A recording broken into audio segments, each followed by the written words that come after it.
Shalom saudara yang Tuhan Yesus Kristus kasihi, berjumpa kembali dengan saya di channel ini. Salam beriman, bertumbuh dalam firman. Hari ini kita akan kembali bersama-sama membaca dan merenungkan kebenaran firman Tuhan yang kiranya renungan firman Tuhan pada hari ini dapat memberkati kita sekalian. Secara khusus saudara, hari ini adalah hari peringatan Pentakosta, hari dicurahkannya Roh Kudus kepada setiap orang yang percaya. Nah, di dalam peringatan Pentakosta tersebut ya, yang hari ini semua orang Kristen merayakannya, saya mengajak kita untuk merenungkan satu bagian firman Tuhan yang terambil dari Efesus pasalnya yang kelima, ayatnya yang ke-18. Saya akan membacakan bagian firman Tuhan ini, Efesus 5 ayat 18. Dan janganlah kamu mabuk oleh anggur, karena anggur menimbulkan hawa nafsu. Tetapi hendaklah kamu penuh dengan roh. Nah saudara yang Tuhan Yesus Kristus kasihi, dari satu ayat firman Tuhan ini saya ingin mengajak kita merenungkan firman Tuhan ini di bawah satu tema, di bawah pengaruh miras atau minuman keras, atau di bawah pengaruh Roh Kudus, ya. Ini yang menjadi tema renungan kita pada hari ini, di bawah pengaruh miras ataukah di bawah pengaruh Roh Kudus. Nah, saudara yang Tuhan Yesus Kristus kasihi, bagian firman Tuhan ini, ya, teks yang baru saja kita baca yang menjadi renungan kita pada hari ini, kalau kita melihat konteksnya, maka kita bisa melihat di sana bahwa bagian firman Tuhan ini berisi tentang peringatan terhadap segala bentuk kecemaran dosa yang harus dihindari oleh setiap orang yang beriman kepada Yesus Kristus. Nah, saudara, sebagai orang-orang yang sudah keluar dari kegelapan dosa dan dibawa masuk ke dalam terang Tuhan, jemaat di Efesus diperingatkan agar mereka jangan lagi hidup dengan segala bentuk kecemaran dosa, tetapi hidup sebagai anak-anak terang. Di dalam ayatnya yang ke-8, Rasul Paulus mengingatkan mereka, memang dahulu kamu adalah kegelapan, tetapi sekarang kamu adalah terang di dalam Tuhan, sebab itu hiduplah sebagai anak-anak terang. Ya, mereka dulu hidup dalam kegelapan, tetapi sekarang mereka sudah ada di dalam terang Kristus, maka sudah seharusnya lah mereka hidup sebagai anak-anak terang dan tidak lagi hidup sebagai anak-anak kegelapan. Nah, saudara, salah satu ciri daripada hidup sebagai anak-anak terang dalam bagian firman Tuhan ini, secara khusus dalam ayat yang menjadi renungan kita pada hari ini adalah menjauhi yang namanya kemabukan. Ya, kalau kita lihat konteks daripada Efesus 5 ini berisi berbagai macam nasihat, peringatan, ya, yang Rasul Paulus berikan kepada jemaat di Efesus agar mereka menjauhi segala bentuk kecemaran dosa, yang salah satunya adalah menjauhi kemabukan. Ayat 8 yang tadi sudah kita baca. Saya bacakan sekali lagi. Dan janganlah kamu mabuk oleh anggur, karena anggur menimbulkan hawa nafsu, tetapi hendaklah kamu penuh dengan roh.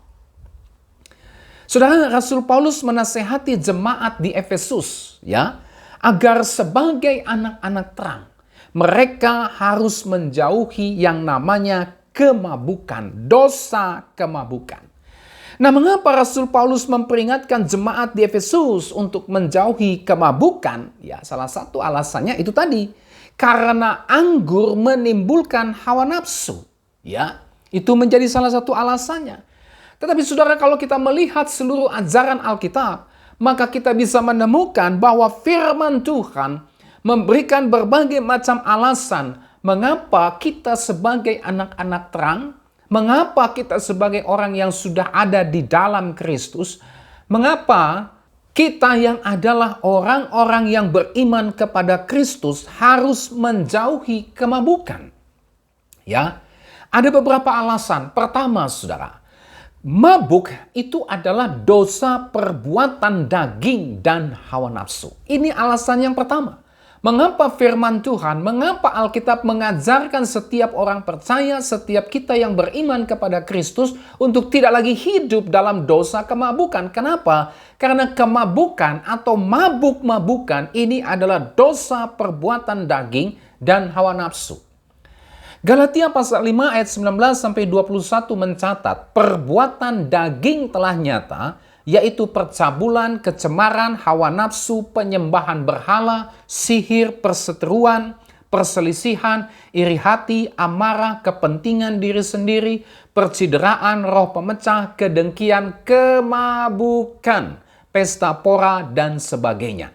Terhadap semuanya itu kuperingatkan kamu seperti yang telah kubuat dahulu, bahwa barang siapa melakukan hal-hal yang demikian, ia tidak akan mendapat bagian dalam kerajaan Allah. Saudara, perhatikan kata Paulus, perbuatan daging telah nyata. Ya, di sana dia menguraikan ada berbagai macam perbuatan daging yang salah satunya adalah kemabukan. Ya. Jadi kemabukan ini adalah dosa daripada perbuatan daging. Kemudian Efesus 5 ayat yang ke-18 yang tadi kita sudah baca, di situ kita bisa menemukan anggur menimbulkan hawa nafsu. Janganlah kamu mabuk oleh anggur, karena kemabukan oleh anggur ini menimbulkan hawa nafsu. Ya. Jadi sangat jelas mabuk itu dalam kacamata firman Tuhan ini adalah sebuah dosa, ya. Perbuatan daging dan hawa nafsu. Saudara, mabuk bisa menimbulkan hawa nafsu. Itulah percabulan. Mengapa orang yang mabuk pada akhirnya dikuasai oleh hawa nafsu? Karena firman Tuhan mengatakan orang yang mabuk pasti akan menimbulkan hawa nafsu. Sehingga seringkali terjadi berbagai macam kasus. Orang yang dikuasai oleh kemabukan akhirnya melakukan percabulan. Akhirnya melakukan pemerkosaan, akhirnya melakukan seks amoral, akhirnya melakukan kekerasan, akhirnya melakukan pembunuhan dan berbagai macam tindakan-tindakan kriminal lainnya. Kenapa? Menimbulkan hawa nafsu. Alkitab memberi peringatan, kemabukan adalah dosa perbuatan daging dan menimbulkan hawa nafsu. Ya. Yang kedua, saudara, mabuk sebagai sebuah dosa menolak pengajaran Tuhan dan menista firman Tuhan. Yesaya pasal 5 ayat 22 sampai dengan ayat 24 berkata, celakalah mereka yang menjadi jago minum dan juara dalam mencampur minuman keras, yang membenarkan orang fasik karena suap dan yang memungkiri hak orang benar, sebab itu seperti lidah api memakan jerami dan seperti rumput kering habis lenyap dalam nyala api, demikian akar-akar mereka akan menjadi busuk dan kuntumnya akan berterbangan seperti abu, oleh karena mereka telah menolak pengajaran Tuhan semesta alam dan menista firman yang Maha Kudus Allah Israel. Ada beberapa dosa yang dikecam oleh Nabi Yesaya dalam Yesaya pasal 5 ayat 22 sampai 24, salah satunya adalah kemabukan. Dan orang yang hidup dalam kemabukan oleh Yesaya adalah orang yang dianggap berdosa karena menolak pengajaran Tuhan semesta alam dan menista firman yang Maha Kudus Allah Israel. Ya, Alkitab memberi pengajaran jangan engkau mabuk, tapi justru mereka mabuk. Dan orang-orang yang mabuk ini adalah orang-orang yang menolak pengajaran Tuhan semesta alam. Mereka adalah orang-orang yang menista firman yang Maha Kudus Allah Israel.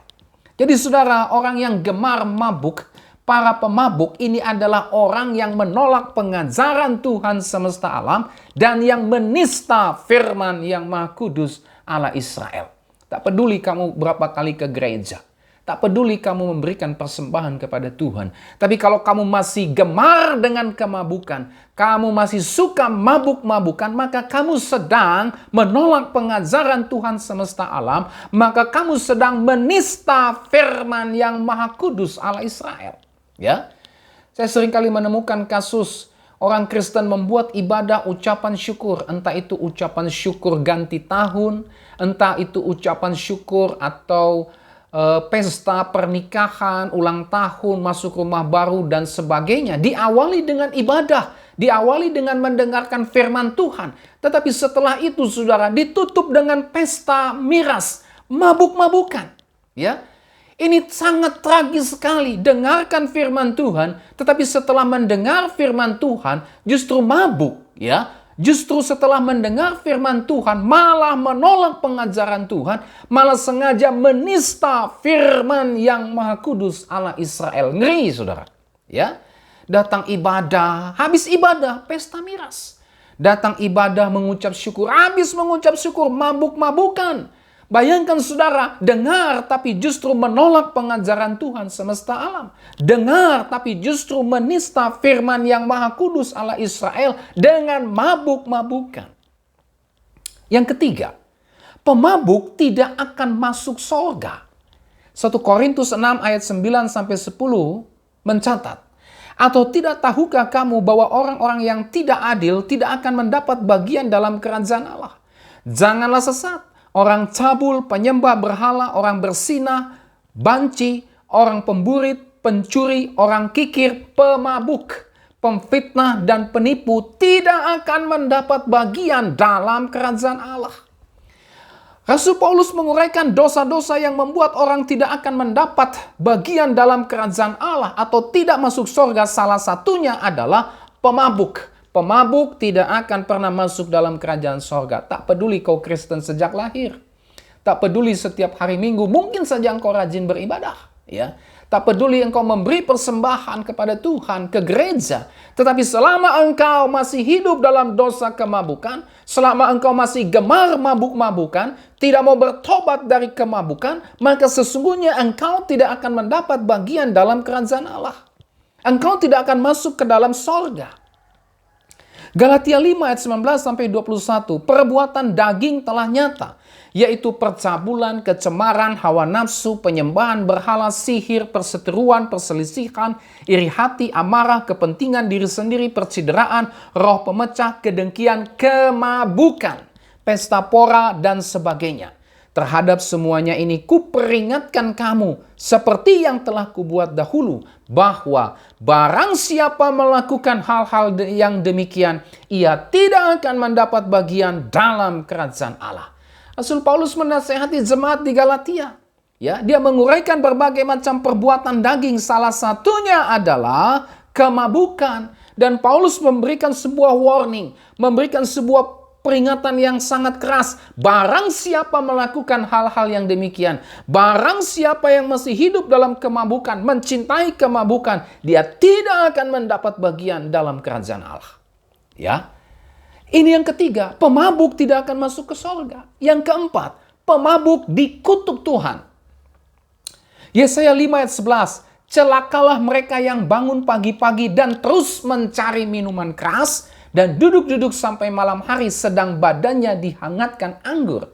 Kemudian Yesaya 5 ayat 22, celakalah mereka yang menjadi jago minum dan juara dalam mencampur minuman keras. Lihat itu. Celakalah, ada kutuk Tuhan di sana. Pemabuk dikutuk Tuhan. Yang kelima, pemabuk akan binasa. Amsal 31 ayat 6a. Berikanlah minuman keras itu kepada orang yang akan binasa. Ya, bagi orang-orang yang akan binasa, salah satu ciri hidupnya adalah gemar mabuk-mabukan, suka mabuk-mabukan. Pemabuk akan binasa. Berikan minuman keras itu kepada orang yang akan binasa. Ciri orang yang akan binasa adalah gemar mabuk-mabukan. Ya, Amsal 23 ayat 31-32.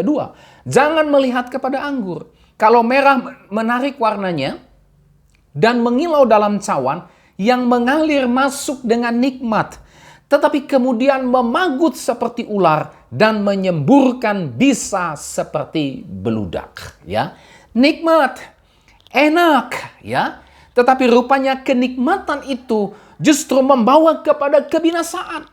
Amsal menggambarkannya seperti seorang yang dipagut oleh ular yang berbisa. Ya, orang kalau sudah dipagut oleh ular yang berbisa, saudara, ya mati. Demikian pula orang yang suka mabuk-mabukan akan binasa dengan perilaku mabuk-mabukannya itu. Ya, saudara, secara medis orang yang suka mabuk-mabukan, ya, atau para pemabuk ini jelas akan mengalami berbagai masalah kesehatan. Ya, misalnya apa? Pertama, gangguan liver. Penelitian mengatakan 10-20% penyakit liver ini disebabkan oleh minuman beralkohol. Ya, suka mabuk-mabukan. Hatinya, organ hatinya hancur. Yang kedua, keracunan, saudara ya. Orang yang mabuk ini darahnya sedang mengalami keracunan yang bisa mengakibatkan kehilangan kesadaran diri dan juga kehilangan pengendalian diri. Keracunan. Yang ketiga, kecanduan. Ya, mengapa ini bisa terjadi? Hal ini disebabkan oleh karena minuman keras, minuman beralkohol. Ini berhasil menciptakan sensasi tersendiri pada kesehatan psikologis bagi yang mengkonsumsinya. Kecanduan. Ya, kalau tidak minum beralkohol, badan rasanya seperti tidak enak. Kepala pusing. Kenapa? Karena sudah kecanduan. Tubuh sudah sepenuhnya dikuasai oleh alkohol, oleh miras. Ya, baik secara fisik, secara psikologis, ya, semuanya pada akhirnya dikuasai oleh yang namanya miras. Kecanduan, tidak bisa beraktivitas, tidak bisa melakukan pekerjaan secara normal oleh karena kecanduan miras. Ya, yang keempat, kerusakan saraf. Saraf-saraf menjadi rusak. Ya, saraf-saraf menjadi mengalami gangguan. Ya, mengalami gangguan pada alat gerak, kelemahan otot, termasuk juga reproduksi, kerusakan saraf. Yang kelima, penyakit jantung dan pembuluh darah. Ya, melemahnya dan gagalnya fungsi otot jantung yang menyebabkan terjadinya pembekuan darah yang memicu terjadinya stroke. Yang keenam, tekanan darah tinggi. Orang yang mengkonsumsi alkohol berpotensi untuk mengalami tekanan darah tinggi yang bisa menyebabkan pembuluh darah pecah atau bisa menyebabkan serangan jantung yang bisa berakhir kepada kematian. Ya. Yang ketujuh, menurunkan kesehatan mental. Ya. Salah satunya adalah menurunkan fungsi otak. Otak lagi tidak bisa digunakan secara maksimal. Kemudian menurunkan kemampuan indera, meningkatkan resiko depresi dan frustasi, serta menyebabkan perubahan pola perilaku. Ya, orang yang sudah kecanduan berat akan miras, perilakunya kayak orang yang linglung, saudara ya. Kayak orang yang bodoh-bodoh gitu, kayak nggak nyambung diajak ngomong ya. Ya, kelakuannya sudah berubah, pola perilakunya terganggu ya, kayak orang linglung ya. Ini dampaknya. Kemudian yang kedelapan, merusak kekebalan tubuh yang menyebabkan mudahnya terinfeksi berbagai macam virus dan bakteri. Ini secara medis. Ya. Secara medis ditemukan bahwa orang yang suka mabuk akan mengalami berbagai macam masalah kesehatan. Ini yang disebut dengan pemabuk akan menderita, akan mengalami berbagai macam penderitaan, bahkan bisa jadi, bisa sangat mungkin pada akhirnya berakhir dengan kebinasaan, berakhir dengan kematian oleh karena mengalami berbagai macam masalah kesehatan. Ya, belum lagi masalah-masalah lainnya, saudara. Kemudian yang keenam, mengapa Alkitab memberi peringatan keras terhadap kemabukan? Karena mabuk-mabukan adalah perilaku orang yang tidak mengenal Allah. 1 Petrus 4 ayat 3. Sebab telah cukup banyak waktu kamu pergunakan untuk melakukan kehendak orang-orang yang tidak mengenal Allah. Kamu telah hidup dalam rupa-rupa hawa nafsu, keinginan, kemabukan, pesta pora, perjamuan minum, dan penyembahan berhala yang terlarang. Saudara, Rasul Petrus mengingatkan akan kehidupan jemaat yang dulu kamu waktu tidak mengenal Allah, kamu hidup dalam kemabukan. Ya, jadi praktik kemabukan adalah praktik yang dilakukan oleh orang-orang yang tidak mengenal Allah. Yang ketujuh, mengapa Alkitab mengecam yang namanya kemabukan? Karena mabuk menghilangkan daya pikir. Hosea pasal 4 ayat 11, anggur dan air anggur menghilangkan daya pikir. Ya, artinya apa, saudara? Artinya kemabukan ini bisa merusak kemampuan untuk berpikir sehat dan jernih. Nah, itulah sebabnya orang yang mabuk tidak bisa berpikir sehat, tidak bisa berpikir jernih, tidak bisa lagi berpikir waras. Oleh karena secara medis, alkohol yang masuk ke dalam tubuhnya merusak dan meracuni otak dan saraf, merusak seluruh organ tubuhnya, termasuk juga merusak akal budinya, sehingga melakukan berbagai tindakan yang jahat dan amoral. Ya, ini dia. Mabuk menghilangkan daya pikir, merusak pikiran seseorang. Sehingga tidak lagi bisa berpikir sehat dan jernih. Tidak lagi bisa membedakan mana sesuatu yang bermoral dan mana sesuatu yang tidak bermoral.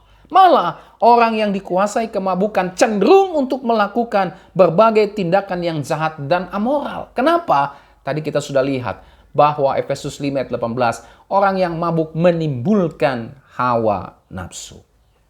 Yang kedelapan, mabuk membuat orang jadi bodoh dan menimbulkan keributan dan kekacauan. Amsal 20 ayat yang pertama. Anggur adalah pencemooh, minuman keras adalah peribut. Tidaklah bijak orang yang terhuyung-huyung karenanya. Ya, orang yang mabuk ini adalah pencemooh. Makanya orang yang mabuk kan kata-katanya nggak terkontrol. Kata-kata kasar, kata-kata jorok, kata-kata yang amoral, yang tidak pantas. Kenapa? Kan itu tadi daya pikirnya sudah rusak, tidak lagi bisa berpikir sehat dan jernih, tidak lagi bisa berpikir waras. Ya, peribut, ya, suka memancing keributan. Tinggal diprovokasi saja, maka bisa menimbulkan keributan dan kekacauan. Bahkan firman Tuhan mengatakan orang yang mabuk adalah orang yang tidak bijak atau bisa dikatakan orang yang bodoh. Yang kesembilan, mengapa firman Tuhan mengecam keras yang namanya kemabukan? Karena kemabukan bisa merusak kehidupan ekonomi seseorang. Amsal 21 ayat 17, orang yang suka bersenang-senang akan berkekurangan, orang yang gemar kepada minyak dan anggur tidak akan menjadi kaya. Saudara, para pemabuk pada akhirnya akan menghancurkan dirinya sendiri, akan menghancurkan ekonomi atau kehidupan perekonomiannya. Orang yang suka mabuk akan jatuh ke dalam yang namanya kemiskinan, kehancuran. Yang ke-10, Tuhan Yesus melarang mabuk. Lukas 21 ayat 34. Jagalah dirimu supaya hatimu jangan syarat oleh pesta pora dan kemabukan, serta kepentingan-kepentingan duniawi, dan supaya hari Tuhan jangan dengan tiba-tiba jatuh ke atas dirimu seperti suatu jerat. Tuhan Yesus memberi peringatan keras, jaga dirimu supaya kamu jangan jatuh ke dalam dosa kemabukan. Yang ke-11, firman Tuhan memperingatkan untuk meninggalkan dan menjauhi kemabukan. Roma pasal 13 ayat 13 sampai 14 mencatat, marilah kita hidup dengan sopan seperti pada siang hari, jangan dalam pesta pora dan kemabukan, jangan dalam percabulan dan hawa nafsu, jangan dalam perselisihan dan iri hati. Ya, ini jelas firman Tuhan memberikan peringatan agar kita meninggalkan dan menjauhi kemabukan. Jangan lagi kamu hidup dalam kemabukan. 1 Korintus 15 ayat 11, tetapi yang kutuliskan kepada kamu ialah supaya kamu jangan bergaul dengan orang yang sekalipun menyebut dirinya saudara adalah orang cabul, kikir, penyembah berhala, pemfitnah, pemabuk, dan penipu. Dengan orang yang demikian janganlah kamu sekali-kali makan bersama-sama. Rasul Paulus memberikan suatu peringatan yang sangat keras, ya. Jangan kamu bergaul, jangan kamu berteman, jangan kamu makan bersama-sama dengan orang-orang demikian yang masih hidup di dalam kedagingan meskipun menyebut dirinya sebagai saudara. Ya, termasuk salah satunya adalah pemabuk. Jauhi. Jangan bergaul dengan para pemabuk. Ya. Titus 2 ayat 3, demikian juga perempuan-perempuan yang tua, hendaklah mereka hidup sebagai orang-orang beribadah, jangan memfitnah, jangan menjadi hamba anggur, tetapi cakap mengajarkan hal-hal yang baik. Ya, mau laki-laki, mau perempuan, tidak ada yang kebal terhadap dosa kemabukan. Ya, termasuk di situ dalam surat Titus dikatakan perempuan-perempuan yang tua harusnya menjadi contoh, harusnya menjadi teladan kepada generasi berikutnya. Jangan menjadi hamba anggur. Jangan menjadi orang yang pemabuk, memberi contoh yang tidak baik kepada generasi-generasi di bawahnya. Semakin tua harus semakin bijak. Jangan semakin tua, justru semakin hidup tidak bermoral. Menjadi hamba anggur, menjadi pemabuk selain merusak diri, merusak generasi berikutnya. 1 Timotius 3 ayat 8, demikian juga diaken-diaken. Haruslah orang terhormat, jangan bercabang lidah, jangan penggemar anggur, jangan serakah. Diaken-diaken, bicara tentang para pelayan-pelayan Tuhan. Para pelayan-pelayan Tuhan juga jangan menjadi penggemar anggur. Para pelayan-pelayan Tuhan jangan hidup dalam dosa kemabukan. Ya, masih sering ditemukan ada pendeta yang masih hidup mabuk-mabukan. Ada majelis yang masih hidup dalam mabuk-mabukan. Ada penatua, diaken, syamas. Para pelayan-pelayan Tuhan menyebut dirinya pelayan-pelayan Tuhan, tapi masih gemar dengan kemabukan. Hidup di dalam kemabukan. Ya, Amsal 23 ayat 20. Janganlah engkau ada di antara peminum anggur dan pelahap daging. Jangan menjadi bagian dari persekutuan dengan mereka. Ya, pisahkan dirimu, kata Tuhan. Jangan terpengaruh dengan gaya hidup mereka. Ya, jangan ikut-ikutan, entah atas nama solidaritas, entah atas nama pertemanan, jangan, entah atas nama saudara sekalipun. Tadi sudah kita lihat 1 Korintus 15 ayat 11. Tak peduli menyebut dirinya saudara, tetapi kalau orang-orang itu masih hidup dalam kemabukan, jauhi mereka itu. Jangan engkau ada di antara peminum anggur. Amsal 23 ayat 20. Nah, saudara yang Tuhan Yesus Kristus kasihi, inilah beberapa alasan mengapa firman Tuhan memberikan peringatan yang sangat keras, yang sangat tegas kepada kita sebagai orang-orang beriman untuk menjauhi kemabukan. Nah, oleh sebab itu, jangan lagi kita berada di bawah pengaruh miras. Karena orang yang berada di bawah pengaruh miras, ini adalah orang yang sedang mendatangkan malapetaka dalam hidupnya. Sebaliknya, mari kita berada di bawah pengaruh, di bawah kontrol, di bawah kuasa Roh Kudus. Karena orang yang berada di bawah pengaruh, di bawah kontrol dan kendali pimpinan Roh Kudus, ini akan mendatangkan kebaikan, keadilan, dan kebenaran dalam kehidupannya. Ayatnya yang ke-9.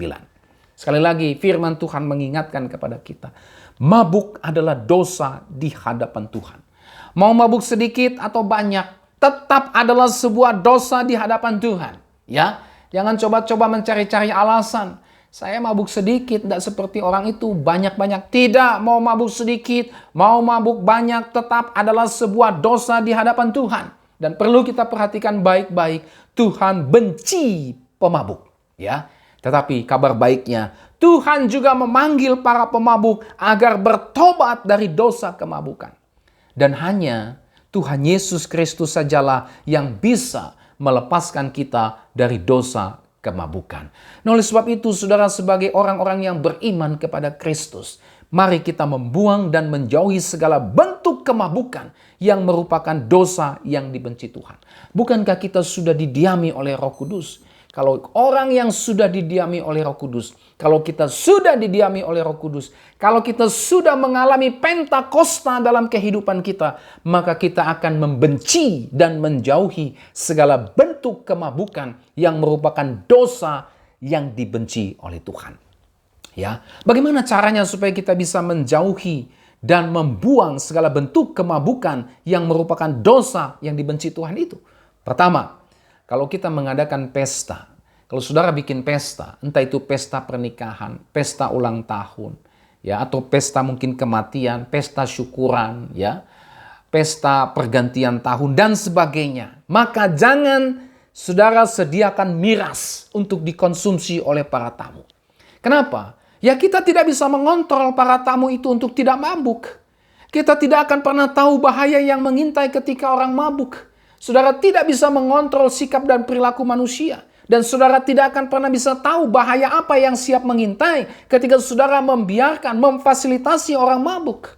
Oleh sebab itu, jangan sediakan miras ketika kita mengadakan pesta atau acara-acara tertentu. Apalagi kegiatan ibadah, tapi disiapkan miras. Apa ini? Ya, ini menista. Tadi firman Tuhan katakan, menista firman Tuhan. Nah, mari kita tidak menciptakan kesempatan orang untuk mabuk dengan menyediakan miras. Pepatah mengatakan tidak ada asap kalau tidak ada api.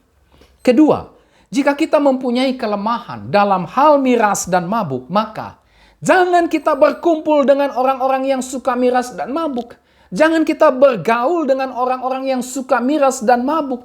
Kenapa? Yaitu akan membuat kita tergoda. Dan pada akhirnya kita ikut mengkonsumsi miras dan mabuk. Jauhi. Kalau itu kelemahan saudara, jauhi. Ya, jangan menantang pencobaan, jangan jalan di pinggir jurang, maka saudara akan jatuh ke dalam jurang. Jangan saudara menantang pencobaan dengan bergaul, berteman dengan orang-orang pemabuk yang suka miras, sementara saudara punya kelemahan itu. Maka saudara sedang membawa diri saudara masuk ke dalam pencobaan. Jauhi. Yang ketiga, jangan tertipu dengan slogan-slogan yang palsu. Ya, slogan-slogan yang kelihatannya menarik, tapi sebenarnya itu adalah kompromi terhadap miras dan kemabukan. Ya, jangan tertipu dengan slogan-slogan yang mengatakan miras itu adalah identitas kita, miras itu adalah bagian dari budaya kita, mabuk itu adalah bagian identitas kita, mabuk itu adalah bagian dari budaya kita. Hati-hati. Atau cari-cari alasan dengan mengatakan saya kalau mabuk biasanya langsung tidur dan tidak akan bikin kacau. Atau saya hanya minum sedikit saja kok, gak akan mabuk, gak akan bikin keributan. Saudara, tidak ada yang bisa menjamin semua itu. Tidak ada. Ya, jangan mencobai atau mendustai diri sendiri. Ingat, Alkitab sudah memberikan peringatan bahwa kemabukan adalah dosa di hadapan Tuhan. Alkitab sudah memberikan peringatan keras bahwa kemabukan menghilangkan akal sehat. Kemabukan berpotensi membuat keributan, kekacauan. Bahkan kemabukan berpotensi menimbulkan hawa nafsu yang bisa menyebabkan berbagai macam tindakan kejahatan dan kriminalitas. Jadi kalau Alkitab sudah memberi peringatan jangan mabuk, maka jangan coba-coba kita kompromi. Jangan coba-coba kita tawar-menawar. Jangan coba-coba kita mencari alasan agar bisa mabuk. Jangan.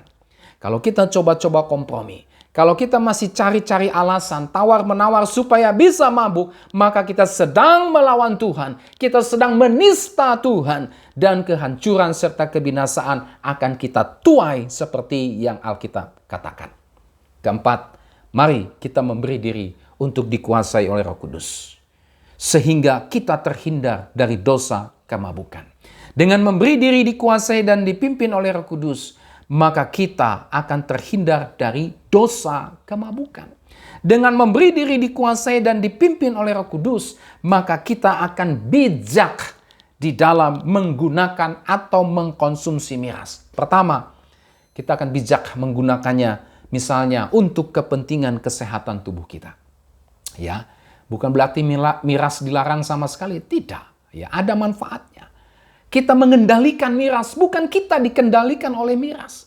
Ketika kita dipimpin oleh Roh Kudus, maka kita tidak akan menyalahgunakan miras, tapi kita akan menggunakannya untuk hal-hal yang bisa mendatangkan manfaat. Kita akan menggunakannya secara bijak, misalnya untuk kepentingan kesehatan tubuh kita. 1 Timotius 5 ayat 23, Rasul Paulus menasihati Timotius yang sedang dalam keadaan kelemahan tubuh. Dia berkata, janganlah lagi minum air saja, melainkan tambahkanlah anggur sedikit, berhubung pencernaanmu terganggu dan tubuhmu sering lemah. Tambahkanlah anggur sedikit. Anggur, minuman beralkohol, dilihat digunakan sebagai obat, bukan mabuk-mabukan. Ya. Yang kedua, digunakan sebagai bagian dari ibadah sakramen perjamuan kudus.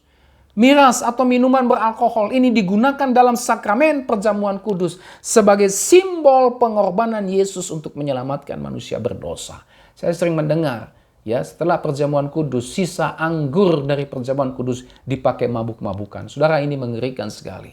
Berani sekali menista firman Tuhan. Baru saja mengikuti sakramen perjamuan kudus, lalu anggur sisa perjamuan kudus ini dipakai untuk mabuk-mabukan. Ngeri sekali saudara ya. Ini jelas-jelas memperolok-olok firman Tuhan. Hati-hati. Dan yang ketiga, tidak menyalahgunakannya untuk dosa kemabukan.